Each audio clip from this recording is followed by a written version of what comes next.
My name's Ben, and for the past 8 years, I thought I had a solid marriage. Anna and I met in college, fell in love, and built what seemed like a perfect life. Her family was always a little close, but I never thought much of it. I trusted her completely.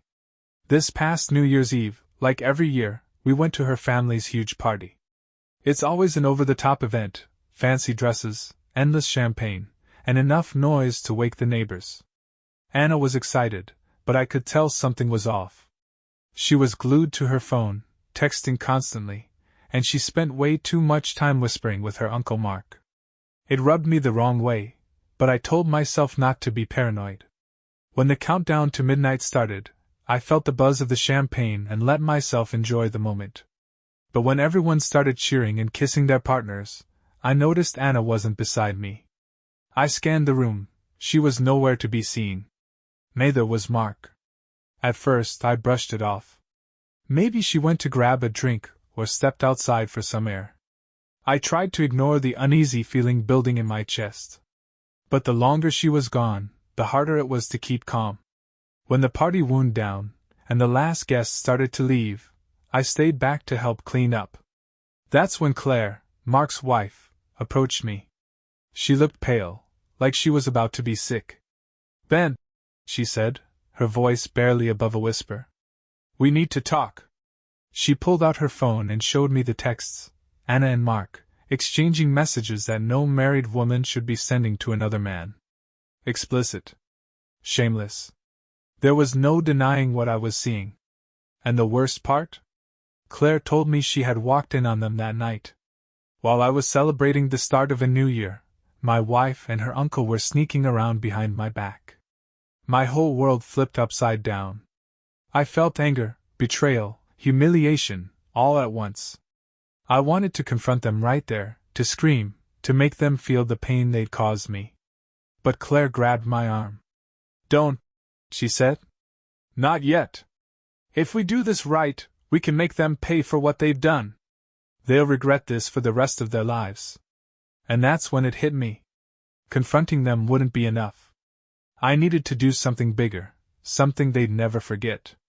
That's the moment I decided this wouldn't end with heartbreak. It would end with revenge. After Claire told me everything, I felt like I was in a dream, a nightmare I couldn't wake up from. I stood there, trying to process it all, but my mind kept going in circles. How could Anna do this? And with her own uncle? But there was no time to fall apart. Claire's words stuck with me. "If we do this right, we can make them pay." It was the only thing that kept me standing. She had the same fire in her eyes that I felt in my chest. Betrayed. Angry. Ready for vengeance. We agreed to meet the next day, away from prying eyes. At that moment, neither of us could stand to stay in the same house as Anna and Mark. I drove home in silence, gripping the steering wheel so tightly my knuckles turned white. Anna was already asleep when I got back, or at least pretending to be. The next morning, I made an excuse to leave early and met Claire at a small cafe on the other side of town. She came prepared. She'd spent the night gathering more evidence, screenshots, timestamps, even photos of Mark sneaking into a guest room with Anna during the party. It was sickening, but it was exactly what we needed. As we sat there, huddled over her phone, Claire suddenly asked, "What's the one thing they both care about the most?" I didn't have to think long. "Mark's reputation," I said. "And Anna? She's obsessed with appearances, her perfect marriage, her perfect life." Claire nodded. "Then we take both of those away." We began mapping out our plan. It had to be meticulous, calculated.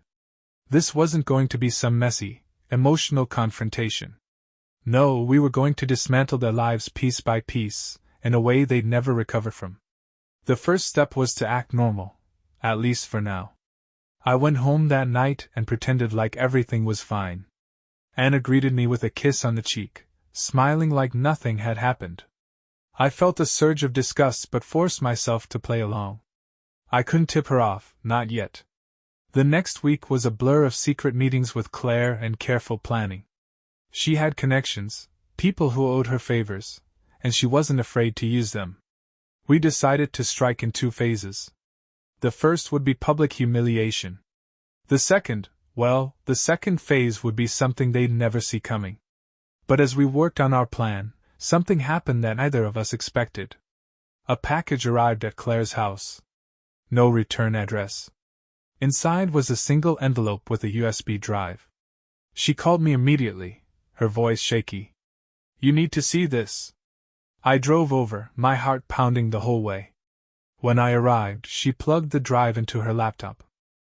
What we saw made our blood run cold. It was a video.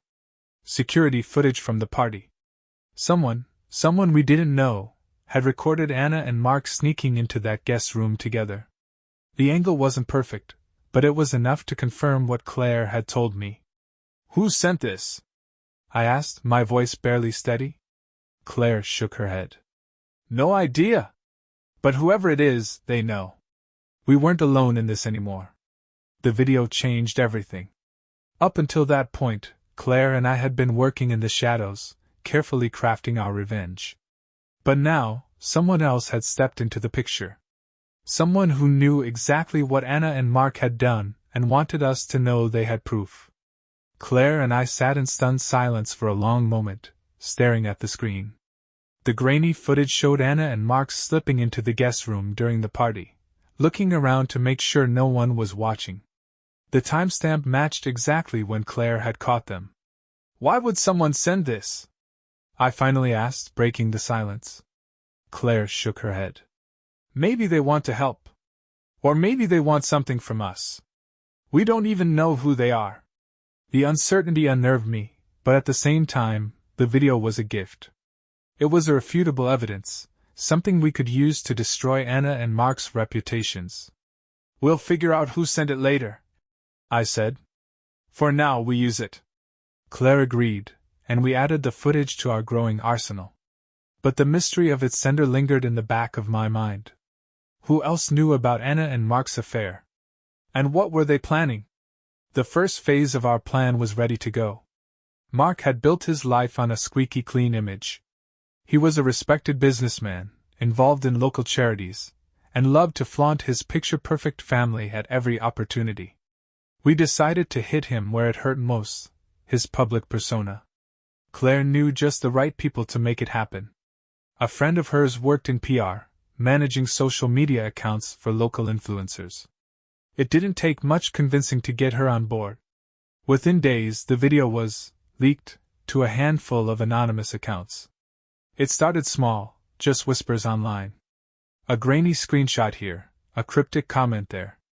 But as the post spread, speculation exploded. People began connecting the dots. The footage was clearly from the New Year's Eve party, and Mark's face, though partially obscured, was unmistakable to anyone who knew him. By the end of the week, the local gossip blogs had picked it up. Mark's reputation crumbled almost overnight. But what I didn't expect was how Anna would react. She came home one evening, her face pale and her hands shaking. "Ben," she said, her voice trembling. "Something's going on with Uncle Mark. Have you seen the news?" I played dumb, pretending to be as shocked as she was.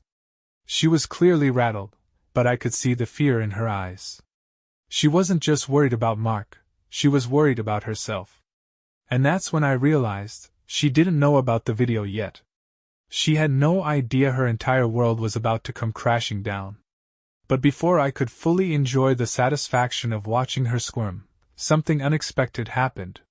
Late that night I got a message.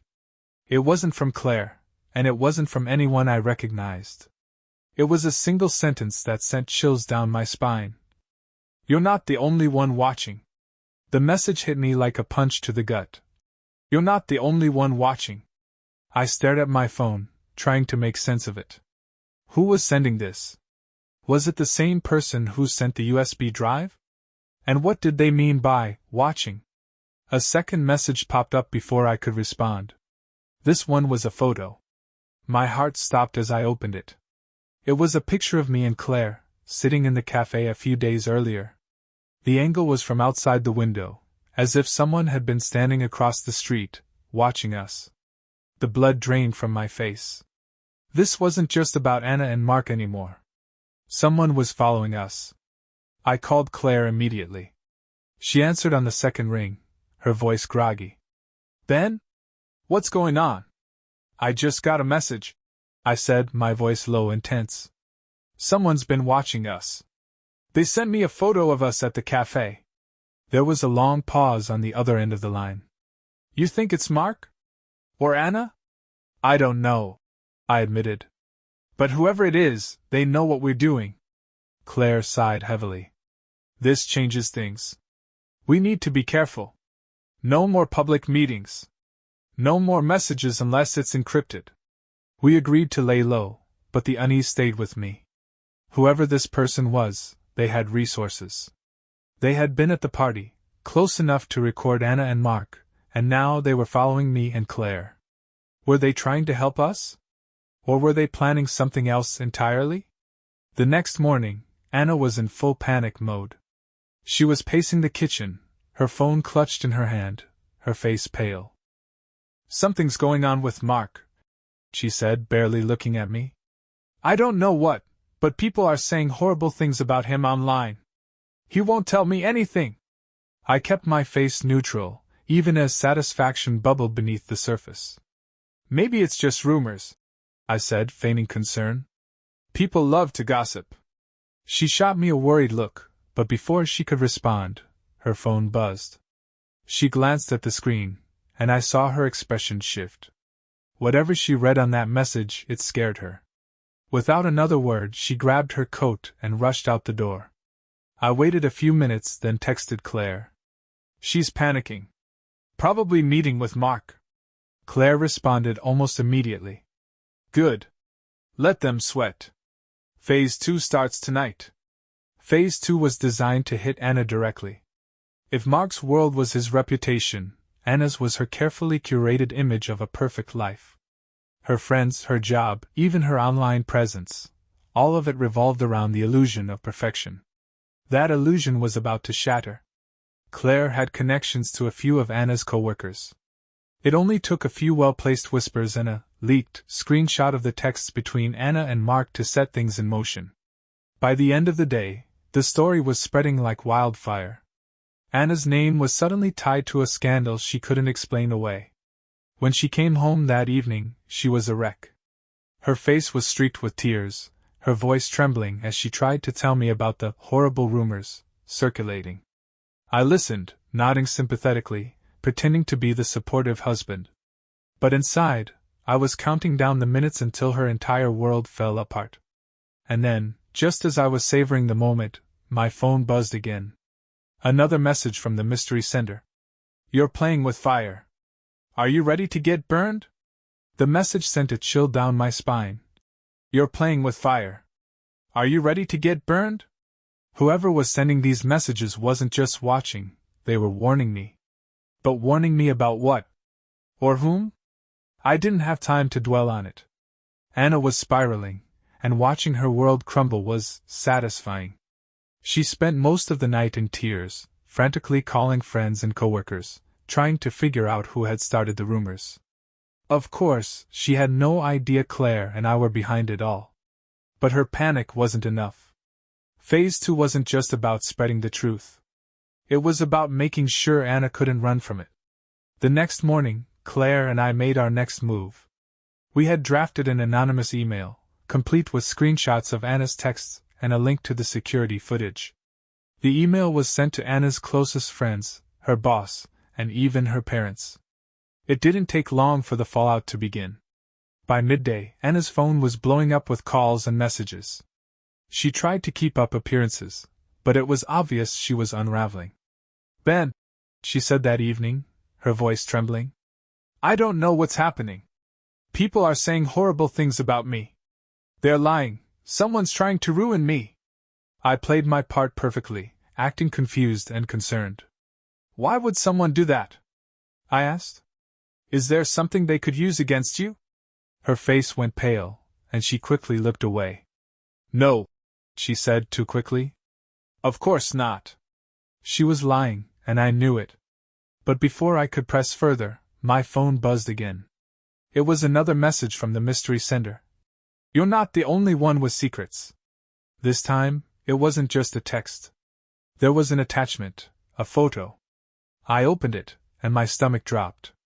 It was a picture of me and Claire. But not just any picture. This one was taken inside her house, through a window. We were sitting close, our heads almost touching as we planned our next move. Someone had been watching us up close.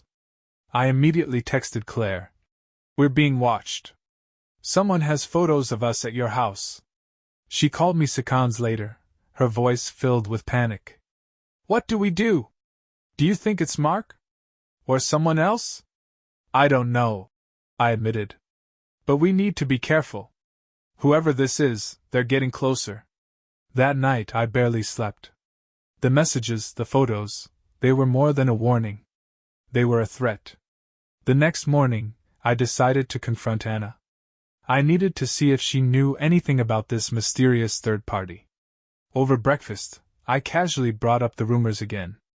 "Have you thought about who might be behind all this?" I asked. Anna froze, her hand hovering over her coffee cup. "No," she said, her voice tight. "I mean, maybe someone jealous? Or maybe someone from work." She was lying again. I could see it in her eyes. But before I could push further, my phone buzzed. Another message. "Stop asking questions, or you'll regret it." This time, the sender had attached a video. I hesitated for a moment before pressing play. It was footage of me. From last night. Sitting in my car outside Claire's house. Whoever this was, they were closer than I thought. The video shook me to my core. Someone had been watching me, following my every move. They weren't just passively observing, they were actively taunting me, letting me know just how exposed I was. I immediately sent the video to Claire, typing out, "They're escalating. We need to figure out who this is." Her reply came quickly. "Meet me at the park. 10 minutes." I grabbed my coat and left without saying a word to Anna. My mind raced with questions. Could this mystery person be working with Anna and Mark? Or were they some outsider who'd stumbled onto our plan? When I reached the park, Claire was already there, pacing nervously by the swings. She looked up as I approached, her face pale. "This is getting out of hand," she said. "I don't think it's Mark. He's too arrogant to play games like this." "Then who?" I asked, frustration creeping into my voice. "Who else would want to protect them? And why?" Claire hesitated, biting her lip. What if it's someone from the family? Someone who knows what's going on but doesn't want it getting out?" The thought sent a chill through me. Anna's family had always been tight-knit, almost secretive. If someone from the inside had discovered what we were doing, it would explain how they'd managed to follow us so closely. "We need to smoke them out," Claire said, her voice firm. "Whoever it is, they think they're in control. Let's turn the tables." The plan was risky but simple. We'd use the same tactics they were using against us. Claire had a friend who worked with surveillance equipment, and within a day, we had hidden cameras and trackers set up around both her house and mine. If this person was tailing us, we'd catch them. In the meantime, we pressed forward with the second phase of our plan. Mark's public downfall had already begun, but now it was Anna's turn. Claire and I drafted another email, this time targeting Anna's workplace. It included screenshots of her texts with Mark, as well as the video footage from the party. We sent it anonymously, and within hours, the fallout began. Anna came home that evening in tears, her face streaked with mascara. "I think I'm going to lose my job," she sobbed. "Someone's spreading lies about me." I stayed calm, playing the supportive husband. "It'll blow over," I said, hiding my satisfaction. But that night, the mystery person made their next move. As I was lying in bed, my phone buzzed again. It was another message. "You think you're clever. But I'm always one step ahead." Attached was a photo that made my blood run cold. It was Anna, sitting on our couch earlier that evening. But the angle of the photo wasn't from inside the house. It was taken through the living room window. Whoever this was, they were watching us right now. I jumped out of bed and ran to the window, yanking the curtains closed. My heart pounded as I scanned the darkness outside, but I didn't see anything. "What's wrong?" Anna asked, sitting up in bed. "Nothing," I said quickly. "Just thought I heard something outside." She didn't press me, but I could feel her eyes on me as I climbed back into bed. The next morning, Claire called me in a panic. "Check the tracker logs," she said. "There's something you need to see." I opened the app and saw it immediately. The night before, just as the photo had been sent, one of the trackers near my house had picked up movement. Whoever this was had been close, dangerously close. But the real shock came when I saw where the tracker had gone next. It had stopped at Anna's parents' house. The moment I saw the tracker logs, my stomach churned. Whoever had been following me wasn't just some random outsider, they had a direct connection to Anna's family. And now, all signs pointed to her parents' house. I called Claire immediately. "It's someone in the family," I said, barely able to keep my voice steady. "Are you sure?" she asked, though the tension in her voice told me she already suspected the same. "I tracked them. Whoever was outside my house last night went straight to Anna's parents' place afterward." Claire was quiet for a moment before she said, "We need to find out who. And fast." We agreed to split up. Claire would keep an eye on Mark, while I would attend a family dinner Anna had planned for that evening. It was the perfect opportunity to observe everyone, to see who might be acting strangely. That evening, I walked into Anna's parents' house feeling like I was stepping onto a battlefield. The usual warmth of the home now felt stifling, the walls closing in as I scanned the room. Anna's father, James, greeted me with his usual firm handshake, and her mother, Carol, offered a warm smile. Everything seemed normal, too normal. But as the evening went on, I couldn't shake the feeling that someone in the room was hiding something. Mark was there too, of course, laughing and joking as if his life wasn't crumbling around him. Watching him made my blood boil, but I kept my cool. At one point, I caught Carol glancing at me from across the table, her expression unreadable. When our eyes met, she quickly looked away. It was subtle, but it was enough to make me suspicious. After dinner, I excused myself and stepped outside, pretending to take a phone call. I needed a moment to clear my head, and to check the trackers. The app showed movement again, this time coming from the area around Anna's parents' house. My heart raced as I followed the signal, which led me to the back garden.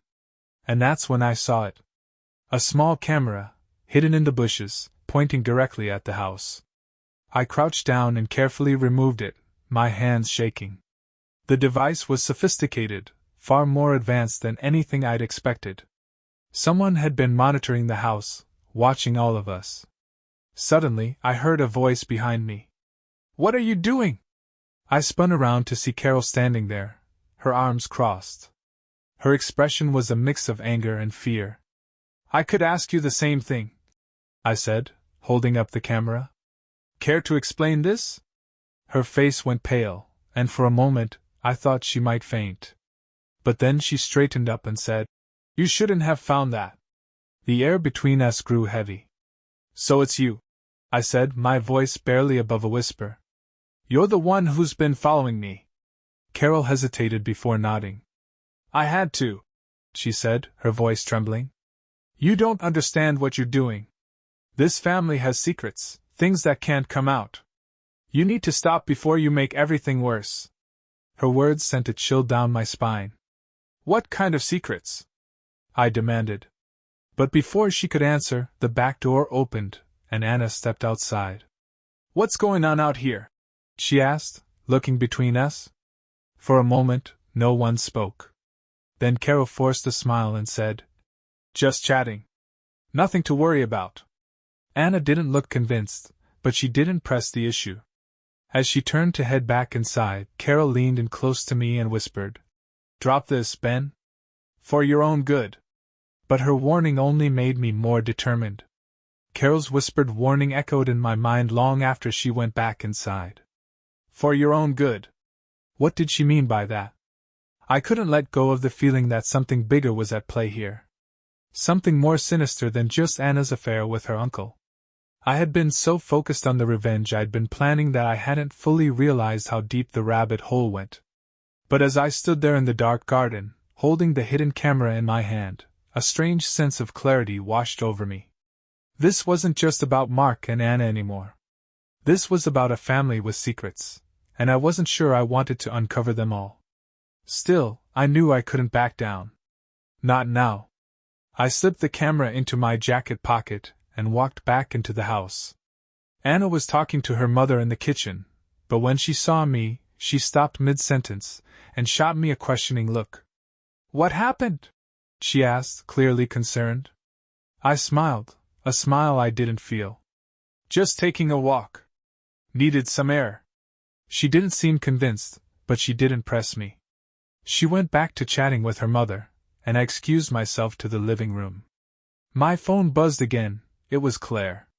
"Ben, you need to get out of there. Now." "What's going on?" I texted back. "It's bigger than we thought. Someone's coming for you." I froze. I could feel the hairs on the back of my neck stand up. Who could it be? Before I could respond, I heard a noise, footsteps behind me. I turned around quickly, and to my shock, I saw James, Anna's father, standing in the doorway. "You've been poking around, haven't you?" he asked, his voice cold and measured. I didn't know how to respond, but the fear in my chest made me speak anyway. "What are you talking about?" James stepped into the room, his eyes dark with suspicion. "You think you can tear this family apart and get away with it? Anna is my daughter, and Mark is like a son to me. I won't let you destroy everything we've built." I swallowed hard, trying to keep my composure. "I'm just looking for the truth." James chuckled darkly. "The truth? You really want the truth?" Suddenly, I felt like I was trapped. The walls seemed to close in around me as he continued. "You want to know why you're in so deep, Ben? Why we're protecting Anna and Mark?" He took a step closer, his voice lowering to a threatening whisper. "Because this family has a way of keeping secrets. Secrets that, if revealed, could ruin not just them, but you too." I felt my heart race. "What do you mean?" James' eyes narrowed. "Anna isn't the only one with skeletons in her closet. And neither is Mark. You're all tied together in ways you can't even begin to understand." I was on the edge. This was it, the moment where everything I thought I knew could unravel. But instead of giving in to the fear, I pushed forward. "What secrets?" James stepped back, his expression unreadable. "You'll find out soon enough. If you keep digging." With that, he turned and walked away, leaving me standing in the middle of the room, more confused and terrified than ever. I checked my phone. Claire's message was clear. "Get out of there. Now." I didn't waste another second. I grabbed my jacket and headed for the door. Anna called after me, but I didn't stop. My mind was racing, and I had to leave. As I drove away from Anna's parents' house, I couldn't shake the feeling that something was closing in on me. The mystery of who was watching, the warning from Carol, and now James' cryptic words. This wasn't just a betrayal, it was a conspiracy. And I was caught in the middle of it. When I reached Claire's place, I let myself in, my hands trembling as I closed the door behind me. "Ben?" she called from the kitchen. I could hear the panic in her voice. "What happened?" I walked toward her, feeling the weight of everything crashing down. "They know. James, he said something about keeping secrets. And he warned me. I don't know what's going on, but I need answers." Claire's face went pale. "That's what I was afraid of." She grabbed my hand. "You're in too deep now, Ben. And there's no way out." I sat down next to Claire, my mind racing. James' words echoed in my head, and no matter how much I tried to rationalize it, I couldn't shake the feeling that I was missing something huge. Something dark. Claire squeezed my hand, her face pale, her eyes filled with urgency. "Ben, you have to listen to me. I don't think you realize what you're up against." "I don't understand," I said, my voice hoarse. "What are they hiding? What are you talking about?" Claire took a deep breath, glancing toward the door as if making sure we were alone. It's not just Anna and Mark. It never was. You're in danger, Ben. All of us are. I stared at her, the weight of her words hitting me hard. What do you mean? Claire hesitated. The family, they're tied to something bigger. Something I never thought I'd say out loud, but I have to now. They're involved in something illegal. My stomach dropped. What? No. You're telling me. Yes, Claire interrupted, her voice shaking. I never wanted to believe it, but I've seen enough now to know. Anna's family is connected to a network of money laundering and other criminal activities. It's why Mark and James do whatever they can to protect their image, why they'd go to such extremes to keep their secrets buried. I felt a wave of nausea. This wasn't just an affair or a simple betrayal. I had been stepping into a world far darker than I ever imagined. Claire continued. The affair was just the beginning, Ben. Anna wasn't supposed to get involved with Mark, but it happened, and now everything's at risk. You were right about one thing, they're protecting their family, but it's not just Anna and Mark. It's all of them. They'll do anything to keep their empire intact. I couldn't comprehend what Claire was telling me. My entire world had been turned upside down, and every truth I thought I knew was crumbling away. I don't know what to do, I admitted, my voice barely above a whisper. You have to expose them, Claire said, her tone resolute. But it's too dangerous to do it the way we've been. We have to be smarter about it now. We can't trust anyone from their circle. The doorbell rang suddenly, making us both jump. Claire shot me a look of panic. Who is that? I didn't have an answer. I stood up and glanced out the window, but there was no one in sight. I walked to the door slowly, my heart pounding. I hesitated for a moment before opening it, unsure of what I'd find. When I swung it open, I was taken aback by the sight of Anna's father, James, standing there. He was smiling, but it didn't reach his eyes. There was something about him, something off. Ben, James said smoothly. We need to talk. I froze, my mind racing. How did he know I was here? Had he been following me? Or was it someone else? What do you want? I asked, my voice tight. James stepped inside without waiting for an invitation. His presence filled the room, and I felt a chill run down my spine. I told you before, Ben, he said, his voice low, almost amused. You're getting in too deep. You've been asking too many questions, and it's time to stop. I took a step back, trying to keep my composure. I'm not going to stop. I need to know the truth. James' smile faded, and his face hardened. Then you'll learn it. But be careful, Ben.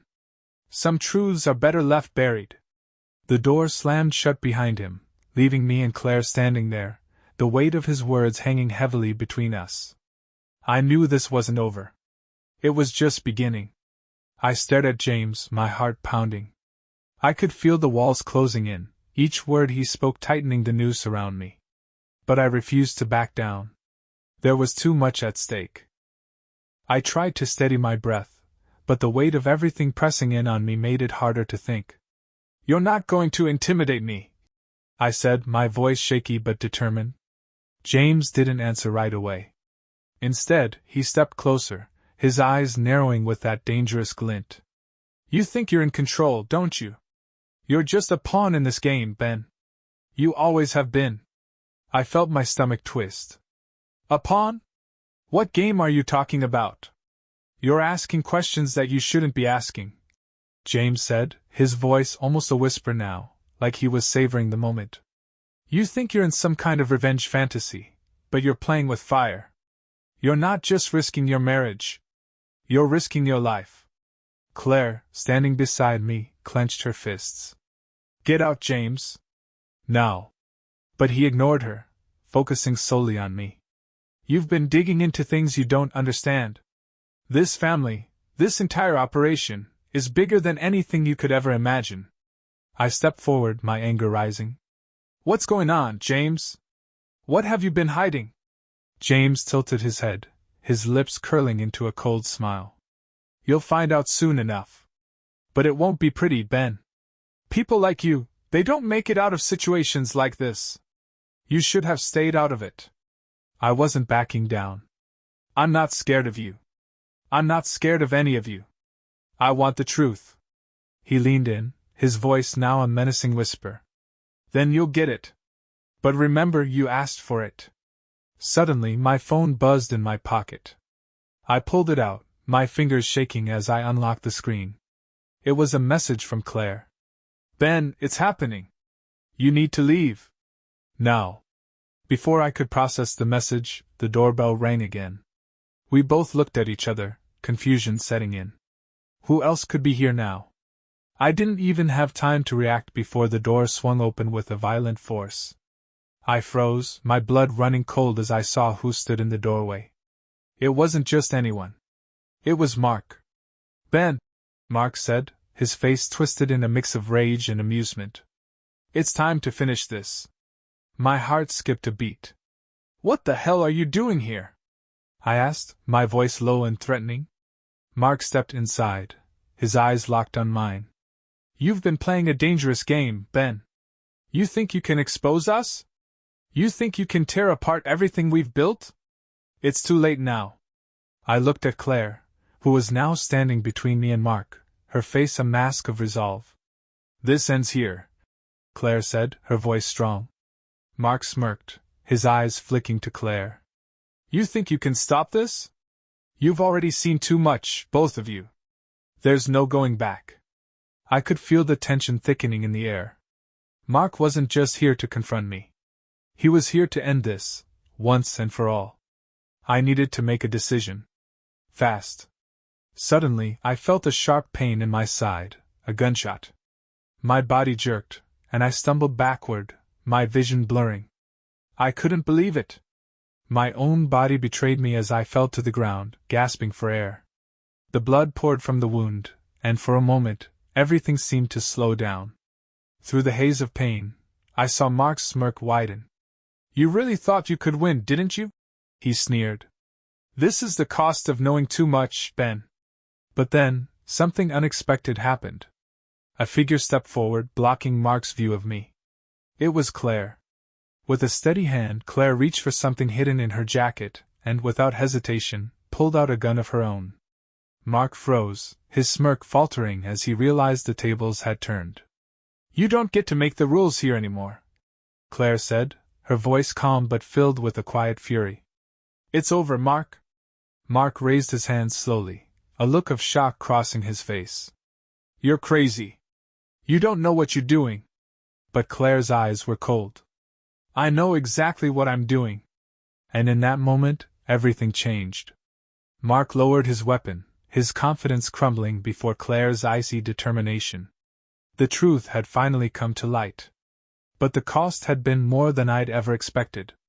As I lay on the floor, bleeding out, I realized the full extent of what had been happening. Anna's family wasn't just protecting their secrets. They were willing to kill for them. And I had almost paid the ultimate price.